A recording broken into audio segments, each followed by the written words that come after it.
The words the media should be using to describe Mr. Trump are generous. He was the ultimate loyalist, principled, protector, and defender. Kind, humble, honest, and genuine. The Trump fixer, who said he would take a bullet for his idol, his boss. They say Mr. Trump's pit bull, that I am his, right-hand man. Now, in a plot twist worthy of Shakespeare, the fixer has flipped. I am done with the lying. I am done being loyal to President Trump. Prosecutors say he has provided relevant and useful information on contacts with persons connected to the White House and his own conversations with individual number one, a.k.a. candidate Donald Trump, to criminally influence the election. In more than 70 hours of interviews, Cohen confessed to his own financial crimes and past lies and stands to pay the price, 3 years in prison. But before he goes behind bars, he's going in front of Congress and before cameras, now willing to testify publicly to what he knows about Trump's behavior in business and as a presidential candidate. I think the public needs to know exactly what happened, and I think that he can shed that light on it. A betrayed Trump says it's all a lie, the deceit only serving Cohen's self-interest. Michael Cohen is lying, and he's trying to get a reduced sentence. He's a weak person and not a very smart person. This man has turned a corner in his life, has hit a reset button, and he's now dedicated to telling the truth. No longer dedicated to being Donald Trump's mini-me, as he was when he started working for the boss more than a decade ago. Michael was, I'd always like to say, the Ray Donovan of the office.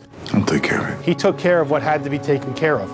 I don't know what had to be taken care of, but all I know is that Michael was taking care of it. He's the guy that you could call at 3 in the morning when you have a problem. Do you know stories of Donald Trump calling him at 3 in the morning? Donald Trump has called him at all hours of the night. He's not calling now because Cohen is singing, admitting negotiations about Trump Tower Moscow continued during the presidential campaign, while Trump denied having any business interests in Russia and says he was in touch with Trump's lawyers and White House staff as he prepared a full statement to Congress. And Cohen says, at the direction of the candidate, he coordinated payoffs to women accusing Trump of sexual relations, even releasing a secret recording about one of them. When it comes time for the financing, which will be... Listen, what financing? All part of the job. My job is I protect Mr. Trump. That's what it is. It's going to be my absolute pleasure to serve you with a $500 million lawsuit. Often with threats, as in this 2015 conversation with a reporter. I'm warning you. Tread very lightly, because what I'm going to do to you is going to be disgusting. Do you understand me? This is also part of the Trump-Cohen method, is you skate on the edge of what's reasonable and maybe even on the edge of what's ethical or legal. Now Cohen says he's the one being threatened by his former boss. He should give information maybe on his father-in-law, because that's the one that people want to look at, because where does that money? That's the money in the family. After that, Cohen initially backed out of his planned congressional testimony before finally agreeing to sit down in front of 3 committees this week.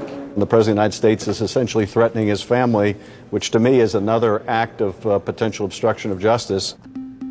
Cohen, a sometimes Democrat, first came to Trump's attention after buying apartments in Trump developments, then went to the mat for Trump against one of his condo boards and won.